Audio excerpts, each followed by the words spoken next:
Buenos días, buenas tardes, buenas noches. Soy Fernando RC del Grupo Radio Cómplices y estamos a jueves. Estamos en Grupo Radio Cómplices, estamos en el programa Una historia diferente.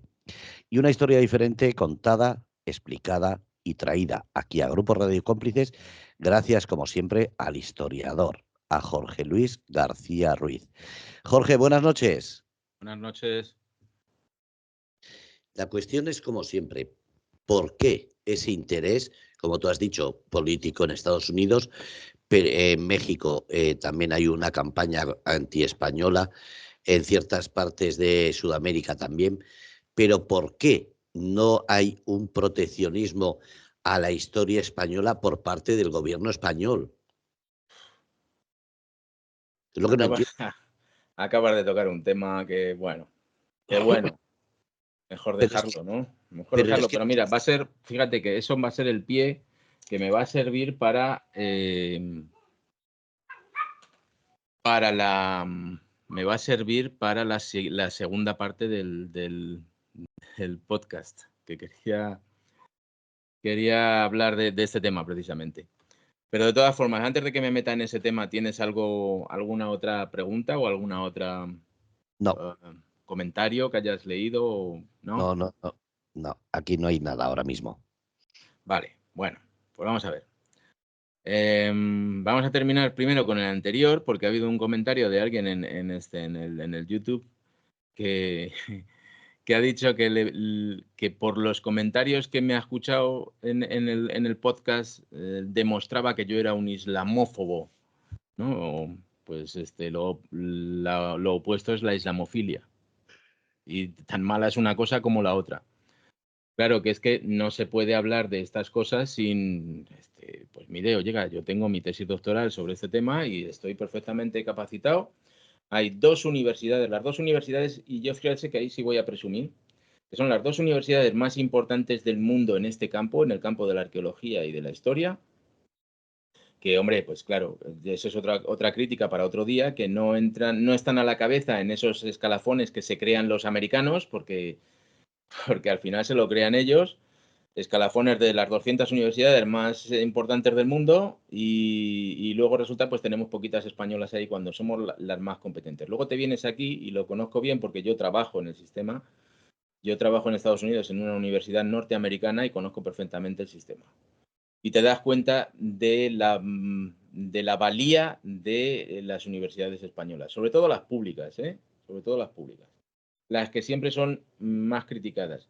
Y quizá lo único por lo que las tengamos que criticar es precisamente por su orientación política, no por la valía de la universidad. Tendríamos que criticarlas por la orientación política y no por lo que valen. Pues vamos a ver. Yo creo que en estos dos podcasts he dejado claro que no tenemos ninguna razón ahora mismo en España para ser islamófilos en ningún caso, en ninguno. Tenemos, y lo llevamos haciendo así, llevamos ya unos buenos años, sobre todo los años desde que cayó el anterior régimen, el régimen de Franco, en los que la investigación histórica de algunos pues ha sido objetiva e imparcial, y entonces se ha reconocido perfectamente la importancia del Islam en la península ibérica, culturalmente.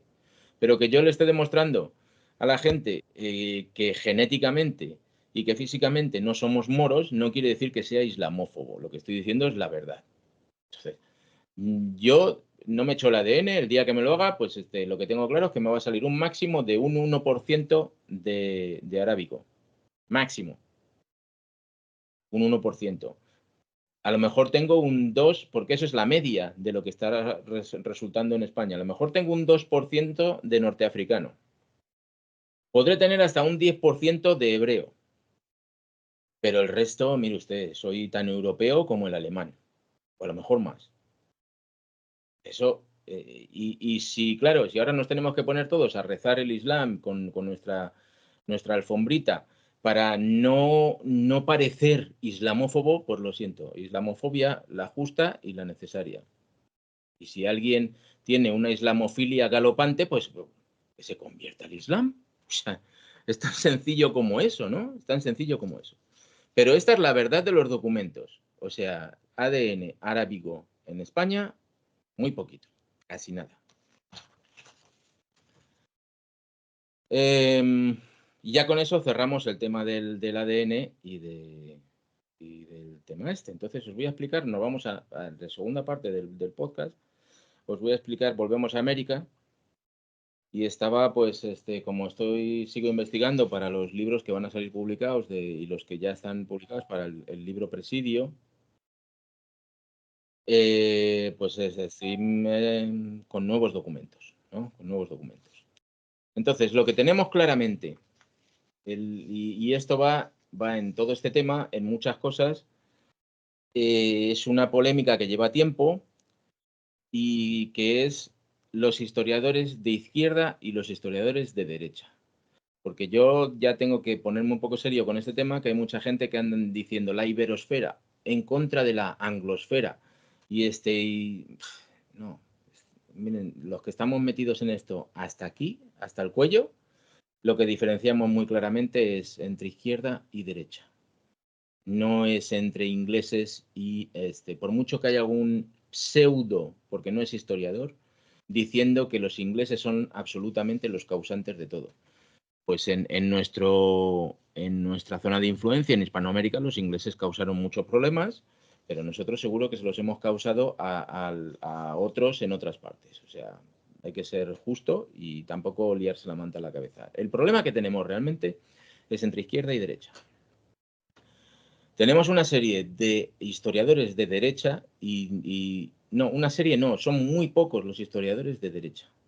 Porque muchos de los que están defendiendo ese nacionalismo español tan fuerte los últimos 5 años no son historiadores.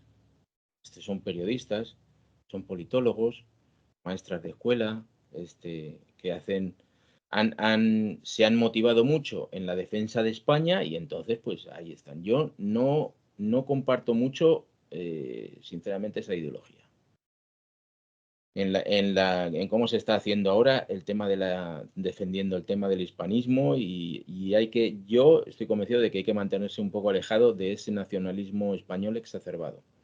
Porque algunos de ellos están vendiendo muchos miles de libros, pero no son ni historiadores. Y luego abres el libro y es un copia y pega de aquí y de allí y es un batiburrillo. Les respeto en su defensa de la hispanidad y en su defensa de España, pero tenemos que ser más objetivos y más concienzudos en el relato de la historia, porque enfrente lo que tenemos es, ¿cómo definirlo? Es que ahora mismo tenemos historiadores certificados por universidades, la mayoría de los historiadores son de izquierda. Y amparándose en esa izquierda que lleva décadas diciendo que es la defensora de la verdad y la defensora de los derechos humanos, porque en el otro lado están los nazis y los fascistas y la derecha, y la izquierda es la defensora y solo ya porque ellos creen que son de izquierdas o defienden directamente ser de izquierdas, ya se creen que están diciendo la verdad. Oiga, pues no, porque la mayoría de lo que yo estoy tratando ahora mismo en América proviene de historiadores de izquierda que están mintiendo como bellacos, y hay muchas maneras de mentir.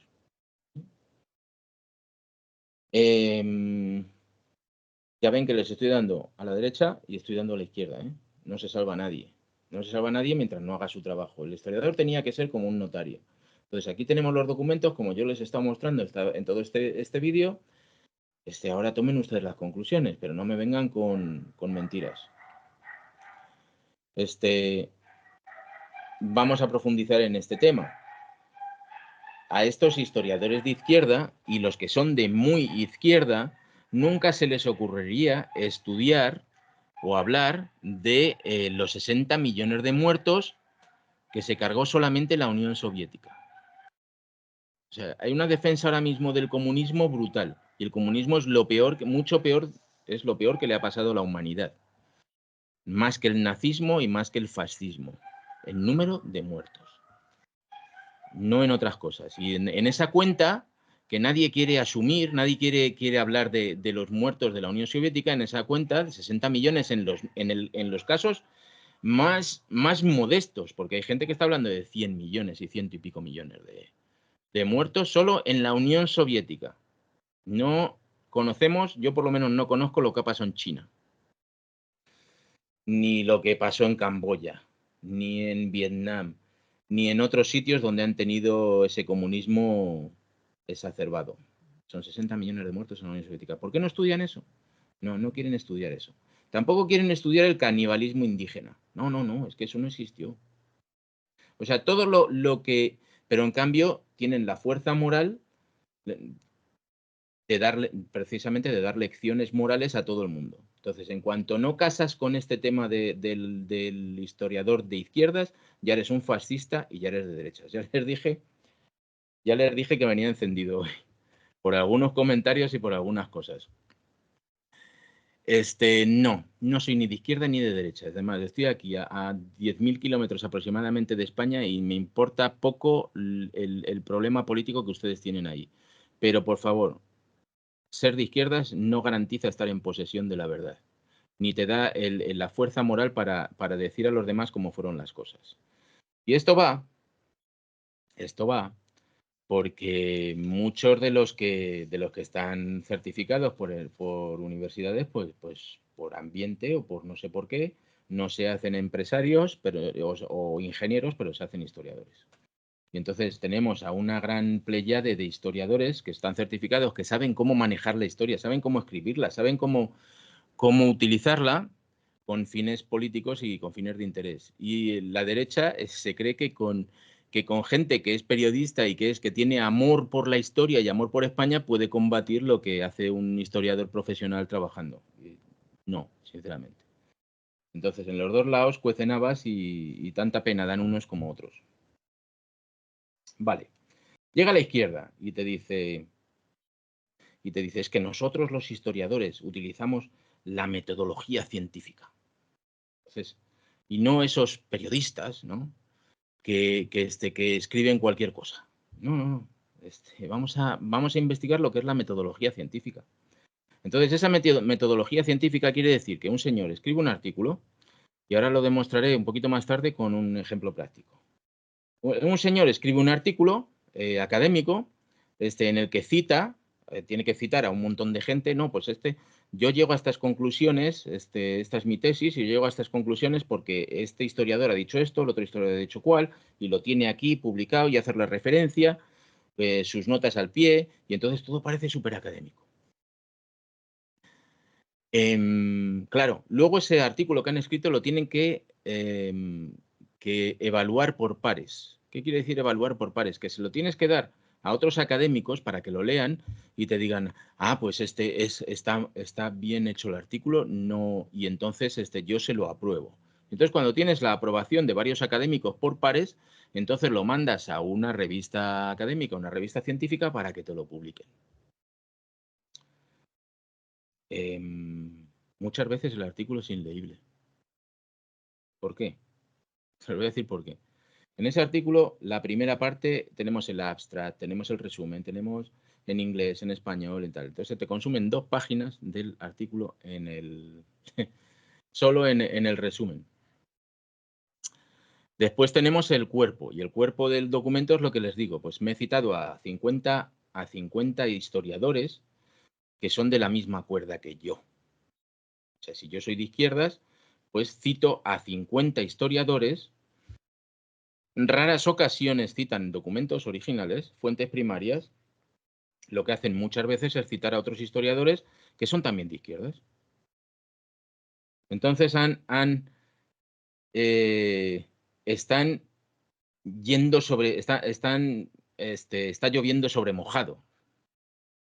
Porque si ya el primer historiador, que es de izquierdas, ha modificado, y ahora les cuento cómo se modifica la historia, ha modificado la narrativa y tal, y llega otro y le copia la anterior y copia lo que le da la gana, lo que no le interesa no lo copia, y entonces del documento original depende de cuántos historiadores de la misma onda política lo han manoseado, pues llega al final al señor que está escribiendo su artículo y puede que lo que está escribiendo no tenga nada que ver absolutamente con la historia. Pero claro, es muy académico. Después de esto viene las conclusiones. También te lo intentan meter ahí con un montón de tablas, de gráficos, de tal y de cual, que realmente pues, no tienen un uso muy importante para lo que es realmente el historiador. Y te quedas, pues, bueno, pues has consumido en unas cosas y otras, has consumido 20 páginas. Y ahora me pones otras 2 páginas de conclusiones y luego me pones, para que el artículo parezca muy académico, me pones otras 4 o 5 páginas de referencias bibliográficas. A todos estos amiguetes, que al final son amiguetes porque el sistema universitario funciona así. Tú en tu artículo, en tu paper, citas a amiguetes para que luego ellos te citen a ti y esas citas son las que a ti te van haciendo crecer en la escala universitaria, a ti y a tu universidad. Con lo cual, ¿dónde está la objetividad? ¿Dónde está la imparcialidad? ¿Dónde está se perdió por el camino?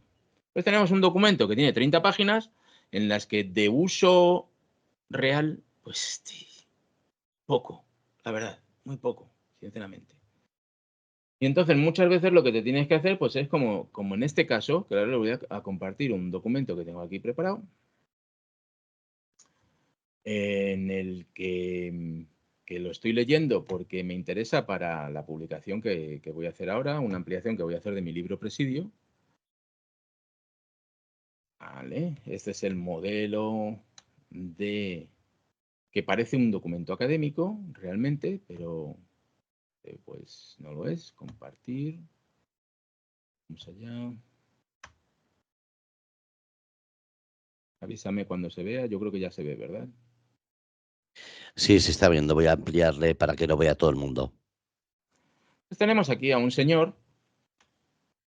que, claro, se cree en posesión de la verdad y se cree muy listo porque es de izquierdas. Pero ¿qué tiene que ver la orientación política para esto? Y esto se ve claramente a lo largo del texto. Entonces, este señor se llama Juan Carlos Ruiz Guadalajara, que es un académico consagrado, ¿vale? Y les voy a decir cómo se consagra la gente. ¿Cómo se consagra la gente? El que a alguien le den un premio.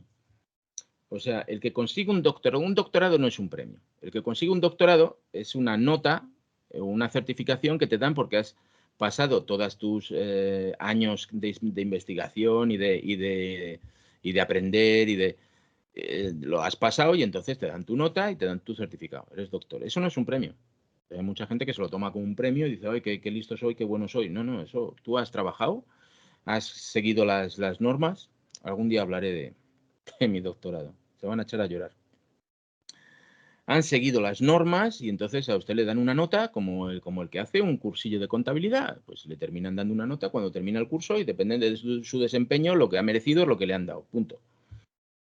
Pero en cambio los premios que te dan por investigar o por escribir un libro, por lo que sea, no tienen... Eso sí que es un premio y te lo dan por muchas razones. Primero, alguien te tiene que proponer.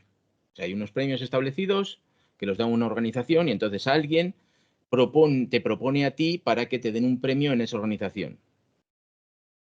Si eres de izquierda, pues evidentemente van a ir a una organización de izquierdas, porque todo es política. Aunque la queramos mantener fuera y yo hago mis esfuerzos tremendos por hacerlo, mucha gente que no, que medra porque es de izquierda.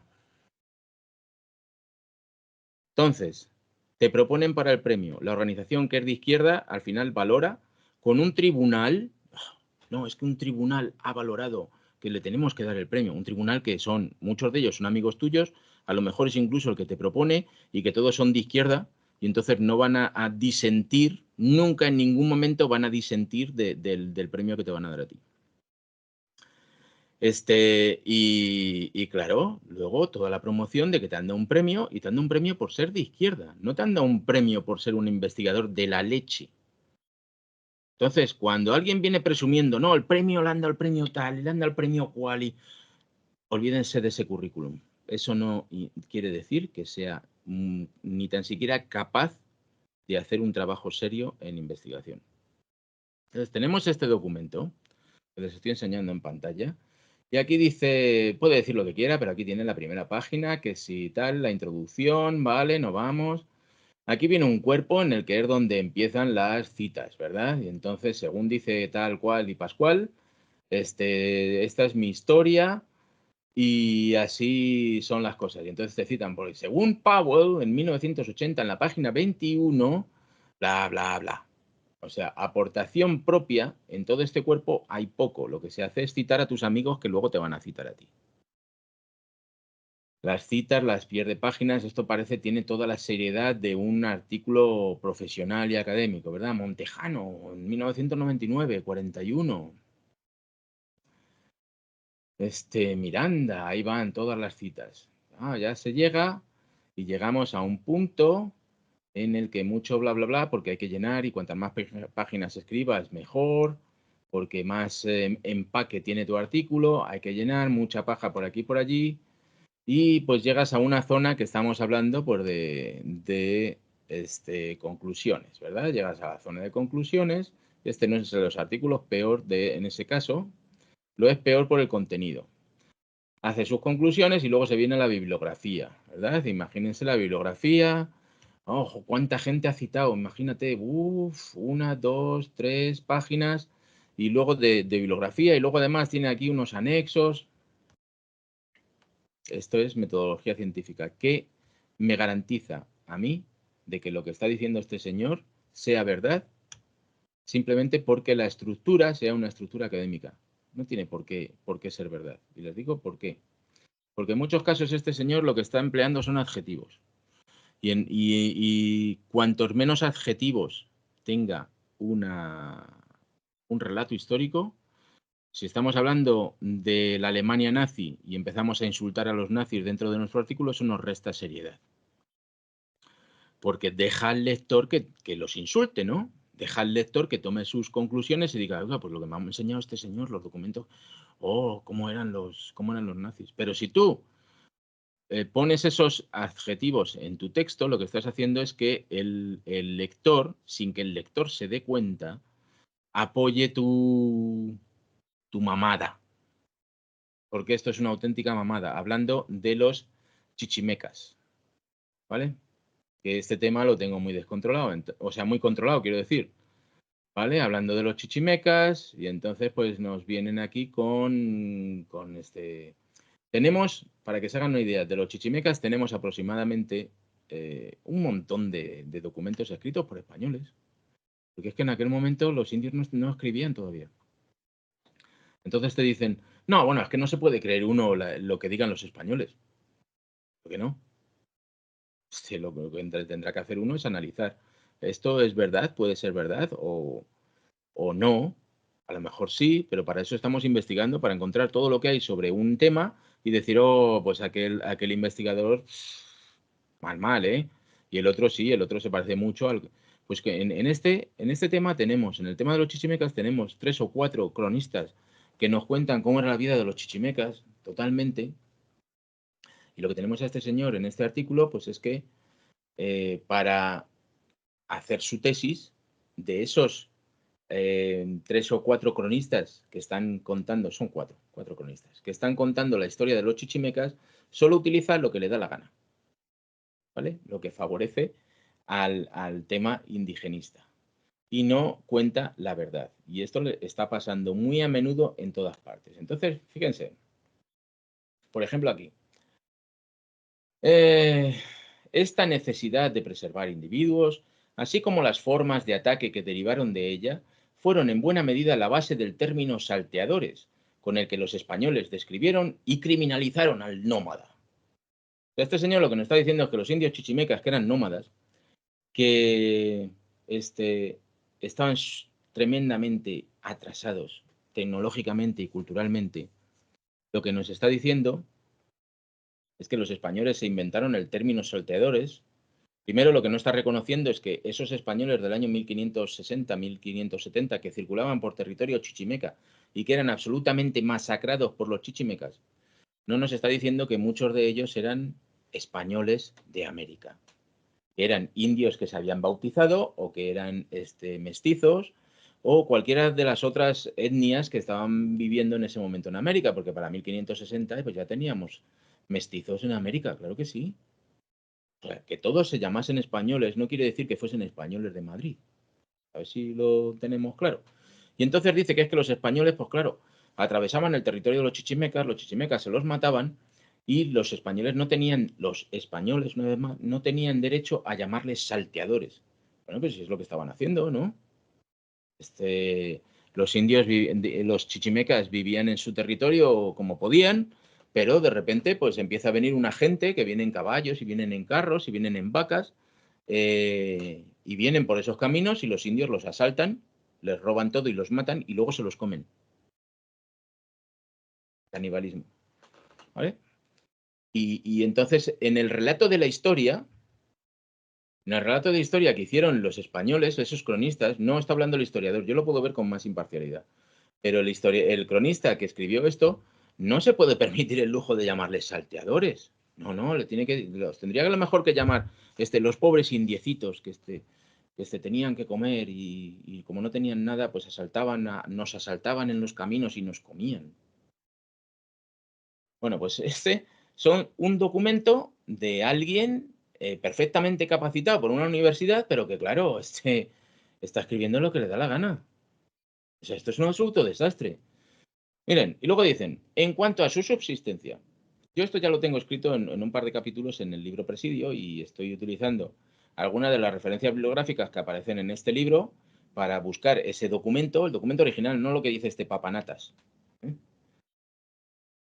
Buscar el documento original, primero ver si es verdad lo que está diciendo que muchas veces ni es verdad. Y luego yo lo que utilizo es el documento original, porque es eso realmente lo que estaba diciendo la persona que estaba viviendo en aquel momento. Y eso es lo que reproduzco en el libro. No mis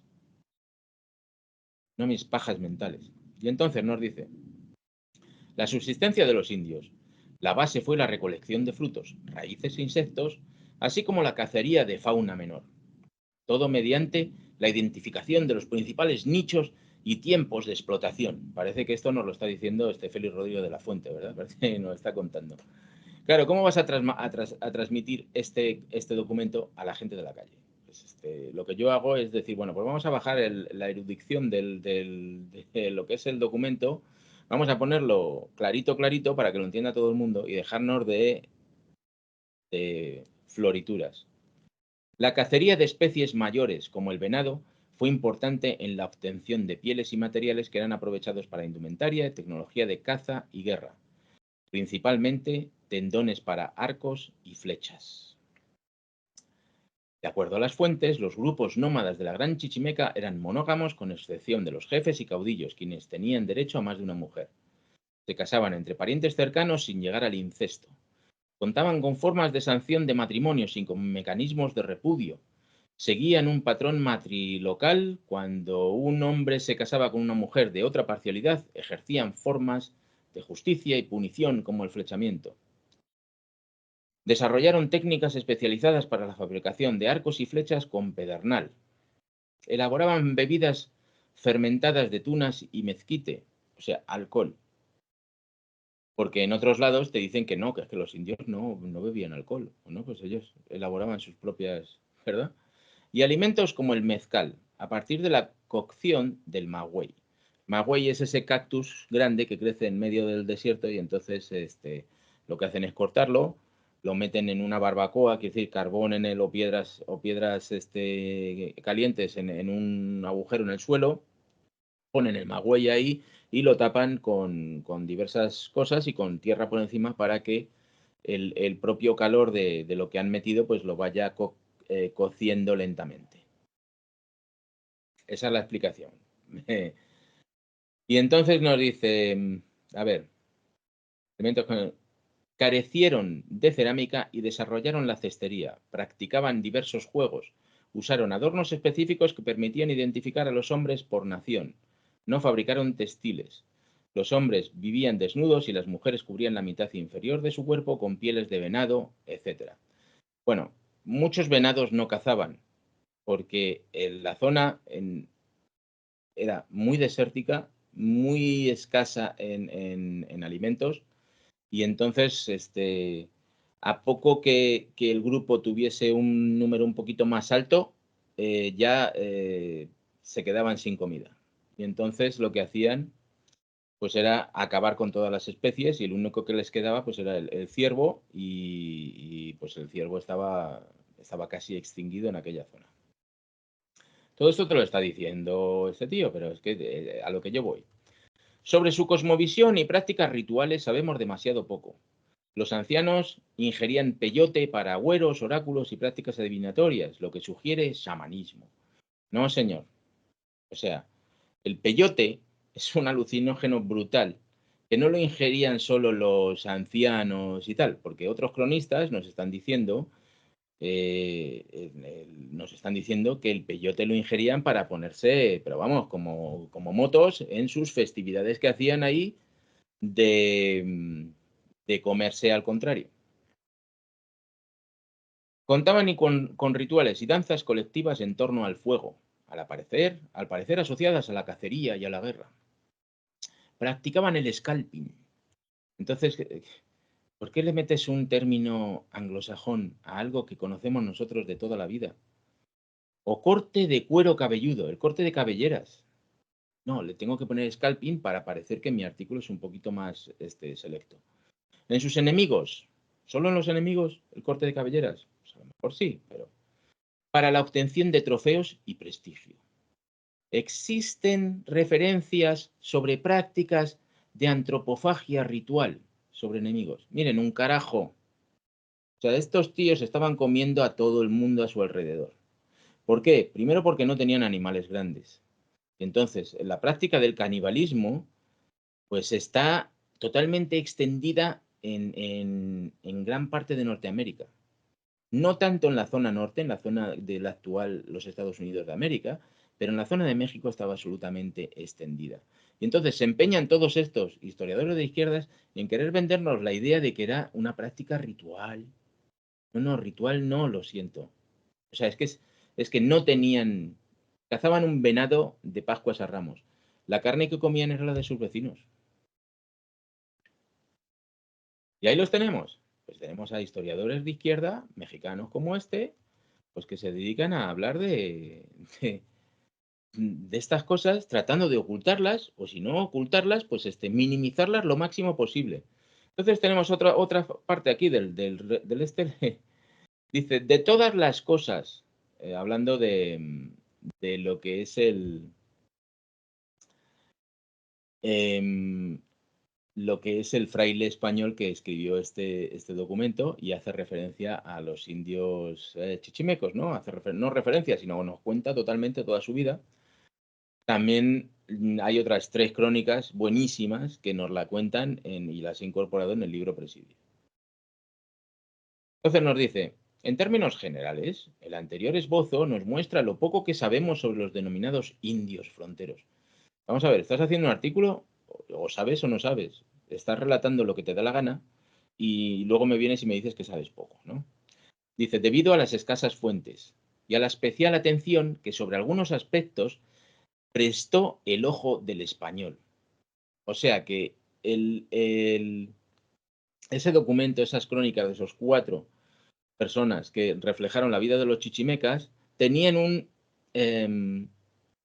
una especial atención solo sobre algunos temas, no sobre todos.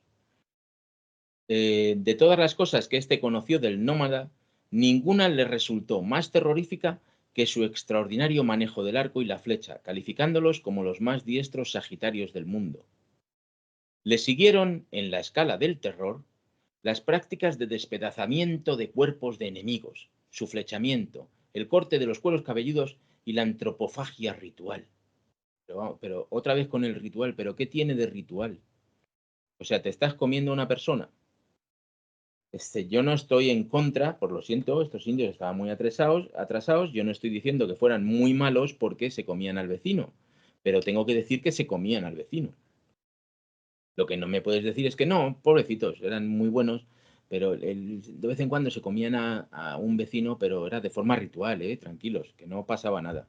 Pues miren, señores, ya hasta los mismos aztecas, que eran los más evolucionados casi de todo el espectro de tribus que vivían en Norteamérica, los mismos aztecas, yo podría considerar que la antropofagia virtual es cuando los sacerdotes en lo alto de la pirámide, en lo alto del templo, se comían el corazón aún palpitante de la víctima.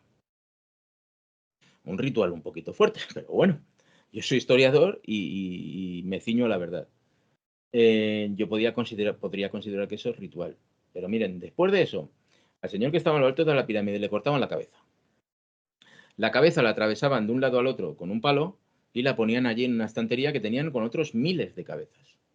A esperar a que esa cabeza se pudriese, se le cayese todo lo que tuviese líquido, la piel y todo esto, y se quedase solo la calavera monda y lidonda. Y así con miles y miles de personas. Y entonces, luego ese cuerpo sin cabeza y sin corazón, le daban una patada y lo empujaban la pirámide abajo. Cuando ese cadáver llegaba abajo de la pirámide, era despedazado y consumido por el resto de la población. El ritual, eso tiene nada. Y eso eran los más avanzados, que eran los aztecas, ¿vale? Que tenían religión.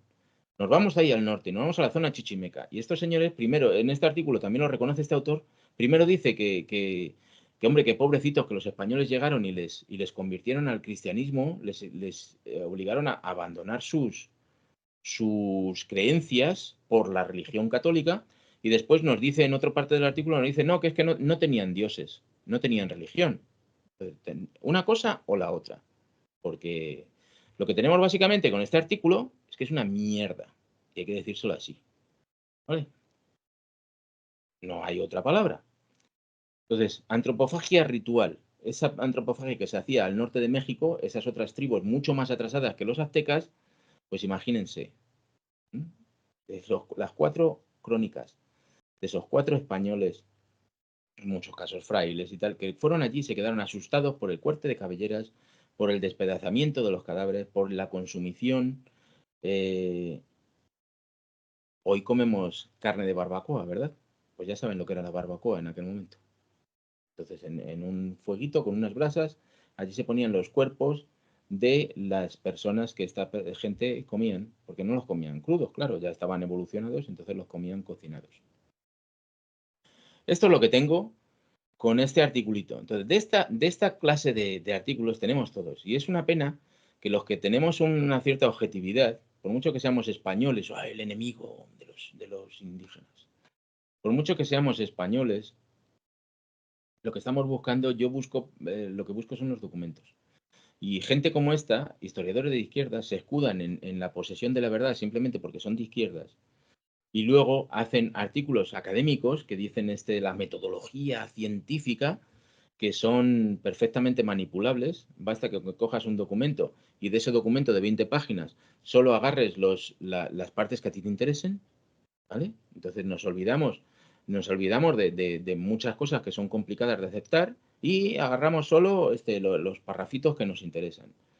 Sí, es un artículo académico. Ha utilizado la metodología científica. Luego, cuando lo terminas, se lo pasas a corregir a tus amigos que son de tu misma banda política. Y todos te dicen, oh, fenomenal, pam, pam, pam, y te lo dan por bueno. Pues miren, yo soy historiador. Miren mi mesa. Pero voy a quitar el documento ya, antes de seguir. A ver, miren mi mesa. Esta es mi mesa. Se me acumulan los proyectos, las cosas de libros en todas partes. Aquí tengo otro. Vaya, se me fue la cámara. A ver si lo podemos ver. ¿Vale? A mí se me acumulan los proyectos para escribir. ¿Ustedes creen realmente que yo tengo tiempo de leer lo que escriben otros? Aunque sean amigos míos, pues, pues muy amigos tienen que ser para que yo los lea y les diga, ah, pues mira, te voy a dar mi aprobación. Entonces, eso que se lleva, perdón, Fernando, ¿me estás escuchando? Escuchando, sí, viendo se ha quedado paralizado. La cámara se ha quedado paralizada. Vale, vamos a ver si la ponemos en marcha otra vez, pero por lo menos me estás escuchando. Ahí estamos, ¿verdad? Ahí estás. Pues esos pares que van a evaluar mi artículo, pues son amigos míos, porque nadie más que yo, o sea, yo, por ejemplo, como digo, con toda esta mesa que tengo aquí, no tengo tiempo de ponerme a leer los artículos y a evaluar los artículos de otros y luego calificar a mis alumnos y el trabajo que me da la universidad y venir aquí y escribir y no tengo tiempo. Entonces, la única eh, corrección por pares que voy a hacer, pues es la del que sea muy amigo, y además, por supuesto, si es muy amigo, pues no va a ser de la onda política contraria, va a ser de la misma. Con lo cual, me va a parecer absolutamente genial todas las babosadas que este tío haya puesto en su artículo. Me van a parecer geniales, porque es mi ideología, es lo que yo apruebo. Entonces, ¿dónde se queda la metodología científica? O sea, que haya otro que me lea el artículo y me diga, ay, qué guapo eres. Pues ya puede ser una defesio, pero te va a decir que eres guapo. Está claro. Y lo mando a las revistas porque, claro, lo voy a mandar a las revistas que son asociadas a mi banda política. No lo voy a mandar a las contrarias porque las contrarias va a llegar otro que es de contrario palo y me va a decir, no, no te apruebo el artículo, no te lo publico. Pues se lo mando a los que son de mi... O sea, eso no tiene absolutamente ninguna metodología científica. Ya se lo digo. Entonces, para los que son de izquierda, pues lo siento. Para que son los de izquierdas y siguen comprando la ideología y siguen comprando las mentiras de los historiadores y de los académicos de izquierda. Lo siento por ellos. No, espero que algún día a lo largo de su vida puedan cambiar y puedan ver la luz de la verdad. Para los otros, no hagan tanto caso, porque es que realmente el artículo que les he presentado ahora, como les he dicho, es una mierda. Y es de un doctor que está consagrado, que es profesor en la Universidad Nacional Autónoma de México, que bla, bla, bla, bla, bla. Todo lo que ustedes quieran poner encima de ese currículum. No sirve para nada, porque lo que ha escrito, para mí, para lo único que me sirve es para decir, a ver, aquí tengo un par de párrafos que dijo el fraile tal, pues entonces ahora yo agarro esa referencia bibliográfica, me voy a los archivos, busco ese documento y lo busco entero. Y entonces, pues, es mi compromiso la imparcialidad y el ser justo, y entonces utilizo en mi documento tanto lo bueno como lo malo, porque de esto se trata. Y si no, pues estamos diciendo pura mentira. Esto es un continuo. La academia está absolutamente contagiada de esta ideología y sobre todo de historia. Y entonces, además, se creen en posesión de la absoluta verdad y que pueden criticar a cualquier otro historiador que no comparta su ideología, y lo hacen con los de derechas, a veces con cierta razón también, porque como les he contado, los historiadores de derechas, muchos no son historiadores y otros pues nos cuentan otras milongas, pues porque están absolutamente motivados por su ideología y entonces pues la verdad se queda en el medio, en un limbo que es realmente difícil de sacar y de combatir. Y pues les doy las gracias porque me he podido desahogar después de esta semanita de escuchar tonterías en redes sociales y de mensajes y de fíjense que les voy a decir, si empiezo a tener mensajes de este tipo eh, insultando y con tal, pues es porque están haciéndose las cosas bien y están viendo el tema en peligro. Por eso hay esos mensajes insultando. Si no estuviese haciendo un buen trabajo, no vendrían los mensajes. Y yo he terminado por hoy, Fernando. Jorge, como siempre, encantado de escucharte, de que hayas aclarado esa... es que no sé cómo denominarlo, porque de verdad, que haya gente que aproveche la historia, o mejor dicho, los comentarios de parte de una historia para poner sus propias, como dices, tergiversar, manipular, cortar y pegar. Es que me recuerda a lo que se hacía en los años 90 o principios del 2000 para los estudios universitarios, que entraban en Internet a hacer copia y pega de estudios que había sacado otros, pero se sabía Sí, que era corta y pega, no es un estudio de un famoso, de un acreditado, de un historiador, simplemente. ¿Por qué motivo? Porque sí, claro, pero si ya tiene la fama y el reconocimiento, ¿qué quiere hacer? Pero lo que tú estás diciendo es que en los años 90 se hacía copia y pega. Pues imagínate después de 30 Pero años. eran estudiantes, es la diferencia. Claro, pero es Esto que esos estamos hablando de una estudiantes, persona titulada, acreditada, reconocida. pero escúchame, es que esos estudiantes se titularon. Sí, pero era para conseguir sacar un examen o No, no, una no, no. presentación de algo. Esos estudiantes se titularon y son los que están escribiendo ahora la narrativa. O Ah, sea, lo que vale, vale, están, sí que, claro, lo que han hecho ha sido continuar con el corta y pega porque es lo que les valió. por supuesto, totalmente. Eso es lo que se está haciendo en la academia. En la academia ahora mismo hay un tremendo problema, porque en ese ranking que establecen los norteamericanos de las 200 universidades más importantes del mundo, créete nada, porque si lo han hecho los norteamericanos, pues tampoco se puede creer uno todo. Las universidades españolas, sobre todo las públicas, que están ahí muy alto, tan alto que podrían estar en los primeros lugares, ¿vale? Tanto las españolas como las mexicanas, como las hispanoamericanas, porque heredan el mismo sistema de trabajo, podrían estar muy alto en esas clasificaciones. Porque yo te digo, yo conozco el sistema universitario, tanto el español como el americano, lo conozco desde dentro, trabajando. Y, o sea, el nivel del norteamericano es lamentable, es absolutamente lamentable. El problema es que España va por el mismo camino. O sea, España va por el mismo camino que los norteamericanos, pero como 10 o 20 años detrás. Entonces llegaremos a esa lamentabilidad en el que todo vale, en el que no le puedes suspender a un crío porque no, porque como te dicen, es que no se va a graduar, ya, pero no se va a graduar porque es un vago, no porque no se pueda graduar, que me haga los exámenes, que estudie, que tal, y verás cómo se gradúa. Pues con ese sistema es como están funcionando las universidades norteamericanas. Y las españolas llevan el mismo camino. ¿Vale? Por el pensamiento de izquierdas. Digámoslo, vamos a sacar las cosas. Esto no es por pensamiento de derechas, esto es por pensamiento de izquierdas. Entonces, eso se está llevando al máximo ahora mismo. O sea, tú haces un artículo, te obligan a hacer artículos de investigación, porque esos artículos de investigación son los que van haciendo que la universidad vaya escalando puestos en esos rankings, ¿vale? ¿Cómo se consigue que esos artículos vayan, pues, casi casi como redes sociales, a base de likes? Entonces, cuanta más gente cites en tus artículos, se supone que los que has citado luego te van a citar a ti en sus propios artículos. Y entonces, cuanta más citas tengas en tus papers, en tus artículos, más alto va a estar ese artículo en el ranking y más alta va a subir tu universidad. Entonces, ahí tenemos los casos de gente que ha escrito miles de artículos en un año, cosa que es imposible, que los artículos, claro, miles es imposible y entonces lo que haces es tener una línea de investigación y escribes 1000 artículos que en lugar de poner las conclusiones arriba las pones abajo y luego le das la vuelta, pues ya tienes 2, 3, 4 artículos, no has cambiado absolutamente nada dentro del artículo y no haces más que darle vueltas. Ese es un sistema viciado y entonces hay gente que escribe artículos como churros que no sirven absolutamente para nada.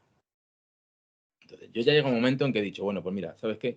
Me voy a centrar en artículos, en documentos originales. Me olvido de todo lo demás porque es una consumición de tiempo, de energía brutal, en la que no te lleva absolutamente a nada, a nada. Porque tú estás leyendo un artículo académico en el que un señor cita a 50 amigos suyos. Para al final llegar a algo, tendrías que meterte en cada una de esas referencias bibliográficas, en cada uno de esos 50 amigos, buscar su documento, leer su documento y al final, pues, se supone que de uno a otro, al final vas a llegar al paciente cero o al que realmente utilizó el documento original. Se supone. Pero claro, estamos en una pirámide en la que cada uno cita a 50 amigos suyos y al final, pues, la investigación no consigue llegar a ningún puerto ni llegar al documento original. Es prácticamente imposible. Y son artículos que no valen para nada. O sea, te consumen toda la energía todo el tiempo y yo por eso me centro solo en fuentes primarias. Llego al documento, lo leo y entonces esto está de acuerdo a lo que se está manteniendo desde la academia o no está de acuerdo o esto merece que la gente de la calle lo sepa o realmente no tiene importancia y por eso no le haces caso. Pero al final yo lo que he hecho ha sido, por eso, fuentes primarias, son solo fuentes primarias. ¿Para qué quiero citar a alguien que realmente no tiene mérito? Porque lo que está haciendo es un copia y pega. Son esos niños que en los 90 estaban haciendo copias y pegas para aprobar una asignatura. Pues hoy hacen copia y pega para sacar un libro. Así es, Bueno, Fernando. bueno, por lo menos esta semana, como has dicho, ya te has relajado, ya lo has dicho. La Sí. semana que viene, Semana Santa, tienes una semana para relajarte otra y No, así venir con fuerza en abril no, para a nada. Porque posibilidad. aquí no se celebra la Semana Santa. ¿Cómo que no se celebra? No, aquí hemos celebrado ya el Spring Break, que es el corte de primavera, una semana que dan de vacaciones, pero no, aquí estamos en un país anglosajón y entonces la Semana Santa no se celebra. Se empieza a celebrar, creo recordar que era el lunes siguiente a la Semana Santa tradicional se te daban el día libre en algunos sitios. De todas maneras, es un día libre, no es real ese día libre. Todo depende de si en el invierno ha hecho buen tiempo o ha hecho mal tiempo. Te explico el porqué. Porque si en el invierno ha hecho mal tiempo y han tenido que suspender la escuela por hielo o por nieve durante 1 o 2 días, utilizan determinados días festivos o días libres, los hacen lectivos para que no pierdas en el ritmo en las clases. Una compensación. Exacto. Entonces, ese lunes de Semana Santa, porque además solo la celebran lo que son los hispanos católicos, ese lunes es cuando algunos, sobre todo en esta zona de aquí de San Antonio, algunos aprovechan para ir a ver a su familia en México, ¿no? Y se toman su día libre, pero no es algo normal y oficialmente no se celebra para nada la Semana Santa. Entonces, pues bueno, si tú vas a estar de Semana Santa, no voy a contar contigo. Igual lo que hago es otra historia o directamente este programa, como he dicho que lo iba a hacer doble, igual lo separo en dos y uno va para este jueves y otro va para el jueves que viene. Ya lo veremos después.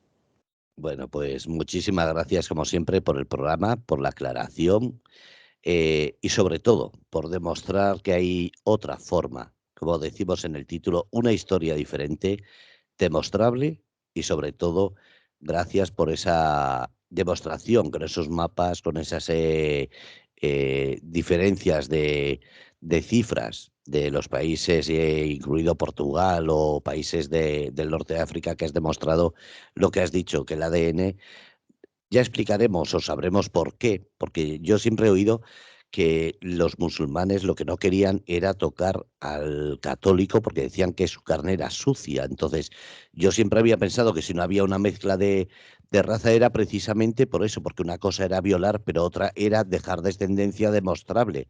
Yo siempre he pensado que era algo ilógico. Bueno, en eso no lo hemos tratado, fíjate, porque como hemos saltado al ADN, realmente sí tenía intención de tratarlo. Eso sucede porque los musulmanes que llegan primero a España son pocos. O sea, los árabes que llegan son pocos.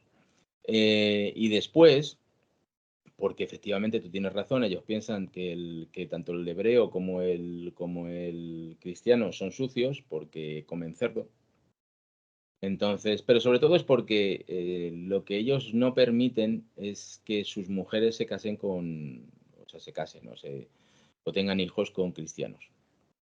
Entonces, lo que a ellos no les impide para nada es irse al norte, secuestrar a esas pelirrojas y rubias que tanto les gustaban, blanquitas de piel, para llenar sus harenes y con ellas pues tener la descendencia. Cuando estos van reduciendo su presencia en la península ibérica, se los va reconquistando, ellos van retrocediendo hacia el sur y se llevan a su descendencia, se llevan a las mujeres y se llevan todo y se las llevan a África.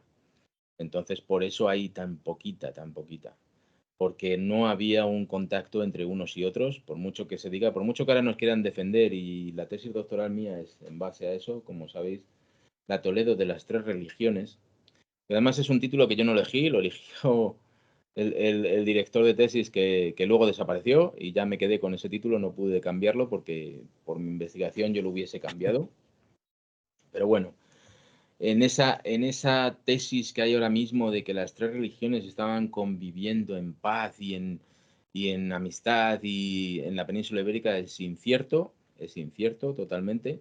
Los judíos estuvieron siempre más o menos en el medio para un lado y para otro porque eran los que tenían el dinero, entonces los prestaban y eran un mal menor para cualquiera de las otras dos, tanto cristianos como árabes les permitían la presencia porque eran ellos los que financiaban muchas cosas.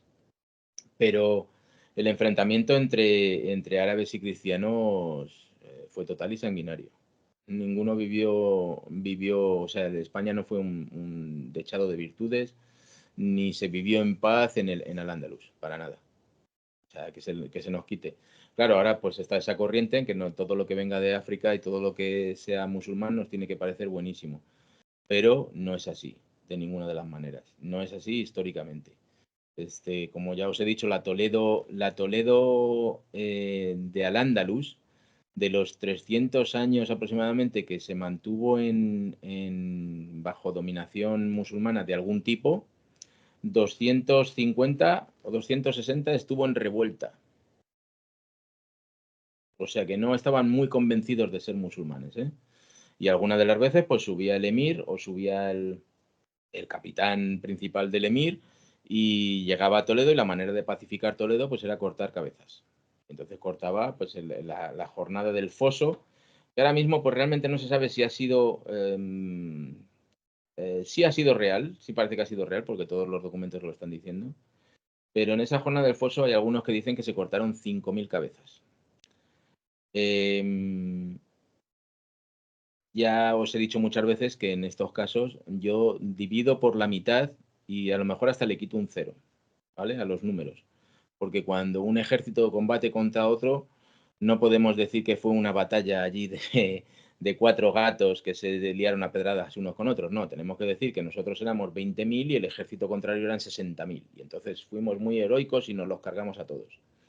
Entonces, incluso en los documentos originales hay que tomarlos con pinzas y yo soy partidario de casi siempre decir dividir por la mitad y quitarle un 0 para llegar a la cifra real. Entonces, pues ahí está el kit de la cuestión. Luego se fueron yendo los que realmente querían mantenerse en el Islam. Cuando se van conquistando los territorios, se van yendo hacia el sur hasta que finalmente son expelidos de la península ibérica, y los que se quedan, que son los moriscos, pues como habéis visto en el ADN, se van diluyendo entre el resto de las provincias españolas. Algunos se los lleva a Asturias, otros se los lleva a Galicia, y pues bueno, hay algunos que se los echa, pero algunos de los que se echa, imagínate que hay un ADN que se fue hasta Tombuctú, porque eran fieles musulmanes, pero tenían ADN europeo. Entonces, yo creo que con eso está dicho casi todo. España fue musulmana, sí, ya despidiendo, dejándolo claro. España fue musulmana en algún punto 800 años, pero no en la mayoría, ¿vale? En ese punto únicamente, como habéis visto el mapa, es solo el sur, Granada, esa zona de ahí. El resto fue cristiano, pero aunque se hubiese estado rezando al Andalus, rezando a Alá, era gente que tenía ADN europeo. Eso, pues, y pues sí, nos han dejado patrimonio, nos han dejado monumentos, nos han dejado patrimonio, nos han dejado cultura, nos han dejado productos, nos han dejado muchas cosas que a nosotros nos hace diferentes, y a mí por lo menos me hace sentirme totalmente orgulloso de tener esa cultura mestiza. Estoy totalmente, no te puedes hacer idea. Mi problema, ese problema islamófobo que alguien me acusa por ahí, pues a lo mejor es un problema actual, pero no es un problema de historia. Lo que pasa es que la historia hay que conocerla y hay que conocer las limitaciones. No soy moro, pero estoy muy orgulloso de mi J, y estoy muy orgulloso de mi Z, y estoy muy orgulloso de la horchata de chufa. Y estoy muy orgulloso de todo lo que nos dejaron los árabes, pero también, por supuesto, de todo lo que nos dejaron los romanos y hasta lo poco que nos dejó Napoleón. También hay que estar orgullosos, ¿sabes? Es nuestra historia, hay que conocerla, pero lo que hay que defenderse es contra la gente que por intereses políticos actuales nos quiere vender una moto que no tiene ni ruedas, la verdad. Está uno deseando que pase esta temporada de antihispanismo tremendo y empecemos otra vez a hablar de la verdad. Totalmente de acuerdo. Pues seguiremos aquí, seguiremos dando caña y sobre todo escuchándote y aprendiendo de todo lo que nos traes. Gracias a todos. Espero no haber sido muy pesado hoy. No, no, está muy bien. Muchísimas gracias, Jorge. Hasta dentro de 2 semanas. Venga, hasta luego. Bueno, pues habéis escuchado a Jorge Luis García Ruiz, historiador, y su programa Una historia diferente cada jueves aquí a las 10 de la noche, hora española.